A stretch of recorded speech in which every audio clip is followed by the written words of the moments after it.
ایک شہر میں ایک موچی رہا کرتا تھا۔ مکان کے اوپر والے حصے میں اس کی رہائش تھی، جبکہ نچلے حصے میں اس نے اپنی دکان قائم کر رکھی تھی۔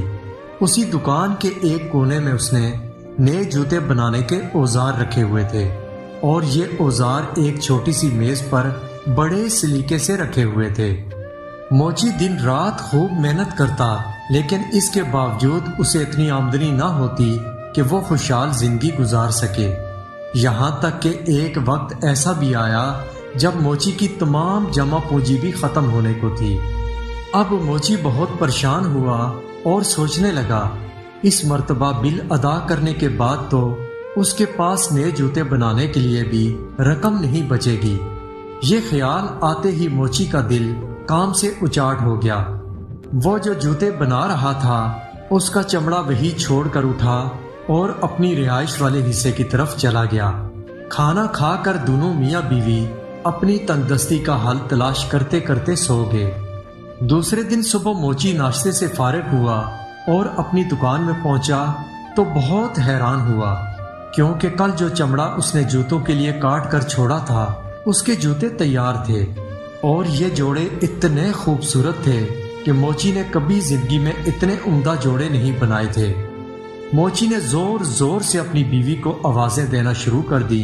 آوازیں سن کر اس کی بیوی دکان میں داخل ہوئی تو موچی نے پوچھا، کیا یہ اتنے خوبصورت جوڑے تم نے بنائے ہیں؟ موچی کی بیوی نے کہا، نہیں، میں ایسے اچھے جوتے کہاں بنا سکتی ہوں، میں نے تو پہلے کبھی جوتے بنائے ہی نہیں۔ موچی نے جوتے اٹھا کر دکان کے دروازے کے ساتھ بنے شوکیس میں اس طرح رکھ دیے کہ دکان کے باہر سے ہر شخص کی نظر ان پر پڑتی۔ کچھ ہی دیر گزری تھی کہ ایک آدمی نے آ کر جوتے خریدنے کی خواہش ظاہر کی۔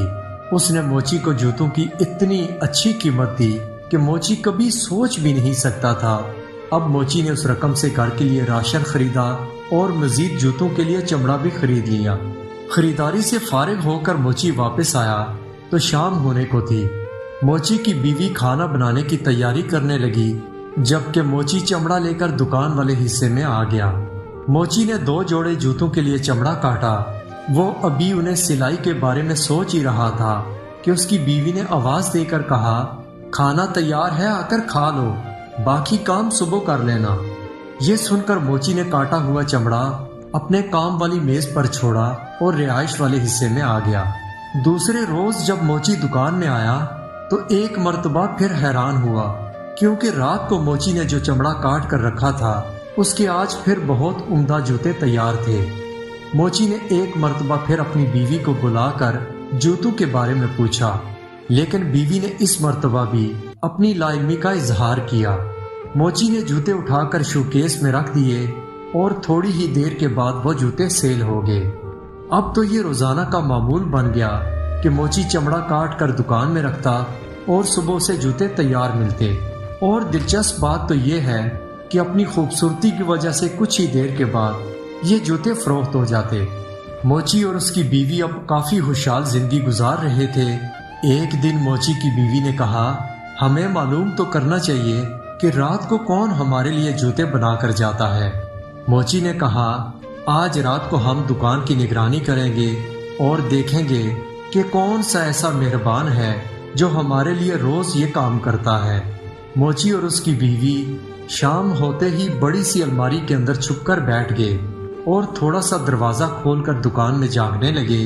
آدھی رات کے وقت روشن دان کی چمنی میں کچھ آوازیں آتی محسوس ہوئیں۔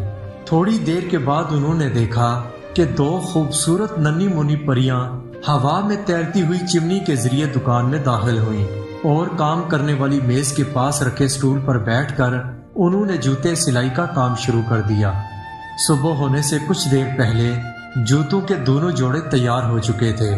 خوبصورت جوتے میز پر اسی طرح چھوڑ کر دونوں ننھی پریاں ہوا میں اڑتی ہوئی واپس چلی گئیں۔ موچی نے اپنی بیوی سے کہا، بہت دنوں سے یہ ننھی پریاں ہمیں اچھے اچھے جوتے بنا کر دے رہی ہیں، میرا خیال ہے ہم بھی انہیں کوئی تحفہ دیں۔ موچی کی بیوی بولی، دونوں پریاں ننگے پاؤں تھی اور ان کے کپڑے بھی عام سے تھے، شاید انہیں ان کپڑوں میں سردی لگتی ہو، کیوں نہ میں ان کے لیے کپڑے بنا دوں۔ موچی نے بھی بیوی کی ہاں میں ہاں ملائی۔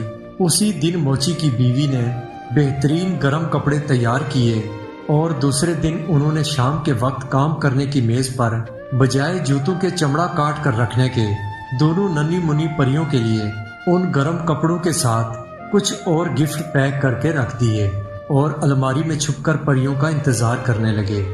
آدھی رات کے بعد پریاں دکان میں داخل ہوئیں اور کام کرنے والی میز کے پاس آ کر کھڑی ہو گئی۔ میز پر جوتوں کے لیے چمڑے کی جگہ گفٹ دیکھ کر انہیں حیرانگی ہوئی۔ دونوں نے آپس میں کچھ بات کرنے کے بعد وہ گفٹ کھولے۔ اس میں چھوٹی چھوٹی جرابیں اور گرم کپڑے تھے۔ انہوں نے فوراً جیکٹس اور جرابیں پہن لی۔ اب وہ دونوں پریاں بہت خوش تھیں۔ خوشی سے دونوں پریاں جھومتی رہیں اور پھر ہوا میں تیرتی ہوئی چمنی کے راستے دکان سے باہر نکل گئی۔ اس کے بعد وہ کبھی دکان میں کام کرنے نہ آئی۔ موچی نے جوتے بنانے کا کام جاری رکھا جو کہ عمدہ اور خوبصورت تھے اور وہ پورے علاقے میں بہت امیر اور مشہور ہو گیا، لیکن کوئی بھی اپنے جوتوں کا ننھی پریوں کے بنائے ہوئے نرم و نازک جوتوں سے موازنہ نہ کر سکا۔